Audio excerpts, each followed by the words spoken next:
Hello, buddy. It's George from Ireland. Welcome back to the channel. And I'm going to explain why Donald J. Trump is going to win. Something I'm not very sure of. So, not going through the statistics, I've done a state by state breakdown. But the factors that explain that, it's staggering that someone who's so manifestly unsuited for even the lowliest public office could well become the president of the United States again. How does he get away with these lies? Just fire hosing people with mistruths. And there are enough people who are stupid enough to fall for that. There's a bit of the Semmelweis reflex there. People have chosen to believe in him, even when their beliefs are disconfirmed. They still stick with the disbeliefs because the existential crisis of facing up to having been a chump is too much. They can't admit to themselves they've been fooled. They're emotionally invested in it. It's part of their identity. And so they would fall out with friends and family as part of their church group and so forth. So gun nuttery, yeah, that's into the mix. Xenophobia, sounding the alarm about immigration, legal and illegal. And yes, it's true that illegal immigration is a problem. It's by no means America's most serious problem.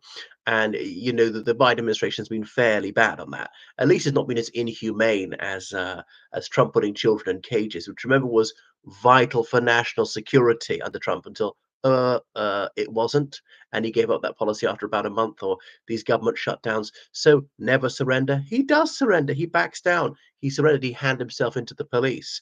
That he's such a tough guy. He'll never capitulate. He did capitulate. If you really won the election last time, Donald, why didn't you turn up for the inauguration? Why didn't you demand the Supreme Court, the Chief Justice, inaugurate you? Because you know you lost. But despite the illogicality of this, despite all the contradictions of Trumpery, nevertheless, a lot of people stick with him. So there's that. That's anti-intellectualism. Somewhat concerned about the economy. The economy's going well in many ways. So the Democrats should ace it. Even if they win, they won't win by very much. So there's been a communications failure on their part. It's a disaster not to get that message across more effectively. That where they are succeeding. So Trump has exploited some of their weaknesses. So he appeals to anti-intellectualism.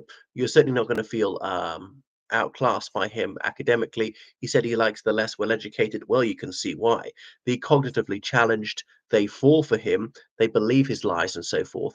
And one mustn't come across as too effete or overeducated, like John Kerry saying contretemps all those years ago in 2004. So 20 years ago, things like that play badly, seem to be a snob, especially if you're the East Coast establishment, someone who's sneering at middle America. So he plays out their lifestyle to them. He's sort of a fantasy figure, I suppose, for a lot of working class people. But if I were a billionaire, I would still eat junk food and I would still wear that cap and things like that. Someone with this glorious lack of sophistication, as Jeff Foxworthy might have said. So that appeals to people. Yeah, just rudeness. Some people mistake cruelty for toughness. No, what's really tough is to be humane, which he definitely never ever is.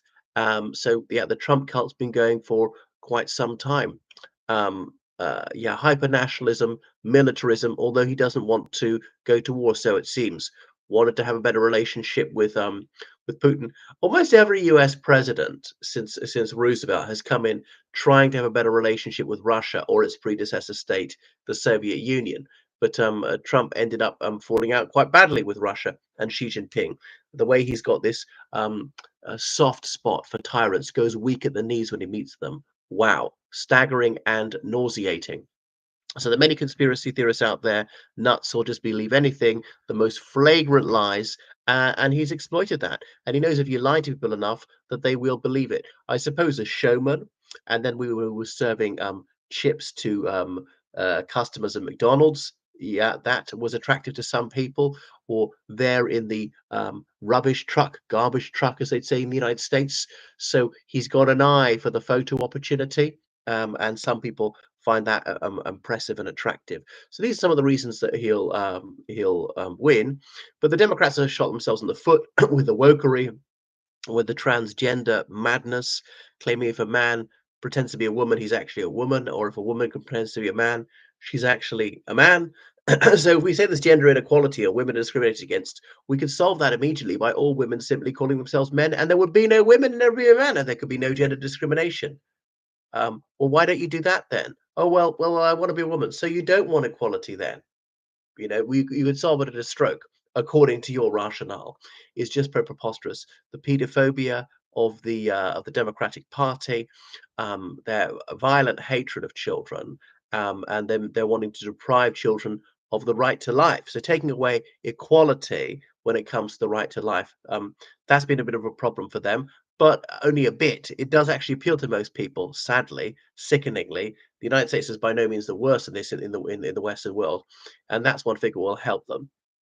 So the polls consistently underestimated, well, Trump by about 2.5%, his support in 2016 and 2020. Now they have striven to correct for that. So what I'm thinking they will underestimate support by about 1.5 percentage points of the popular vote. Now the early voting is a fillip to the Harris-Walz campaign, because the postal votes early, they will disproportionately favor the Democrats. So I am taking that into account as well. But Trump is going to try and relitigate the result even when it's announced, and there'll be court battles well into December, I should imagine. And then he will try and persuade his acolytes in the United States Congress in early January not to certify the election if he loses. So if he loses, he will strive might and main to somehow cling on by his fingernails. Um, there are those who believe that he won last time. They're embittered. Yeah, what else? Those people are sort of economically left behind in Rust Belt towns. There's anti-environmentalism. He appeals to that. He shows no concern for ecology whatsoever, for climate change, for pollution. Says people want to hang on to blue collar jobs, even if it's putting filth into the atmosphere and poisoning our lungs. So think it's just tree hugging hippie crap, as they used to say on South Park. So people who haven't read the facts and don't like to face up to some unattractive realities or an inconvenient truth, as the former Vice President Al Gore would say, who say, "Yeah, let's have polluting vehicles and things like that." Um, Trump, his just economically illiterate plan to put all these tariffs on China, saying China will pay for it. No, the American consumer will pay for it. Admittedly, American consumers will buy fewer Chinese goods because the price will be that much higher. Now, the People's Republic of China can therefore riposte by putting tariffs on American products. Admittedly, the United States doesn't sell that much to China in terms of manufactures. It's selling invisible sometimes, not hardware or even software very much. Just like his border wall with Mexico, which was never ever built, not a brick of which was ever built. You can fool some of the people all the time, as Winston Churchill said. So yeah, the human gullibility is almost limitless, and people's ability to fool themselves is really astonishing. So that's why I think he'll win. I'm not giving him a very high chance of winning. So I would say he's going to win narrowly. Now, Kamala Harris could easily win, but I think wouldn't win by very much. At the moment, I'm thinking that Trump will get 28 states, but not Washington, D.C. Thank you so much. Goodbye.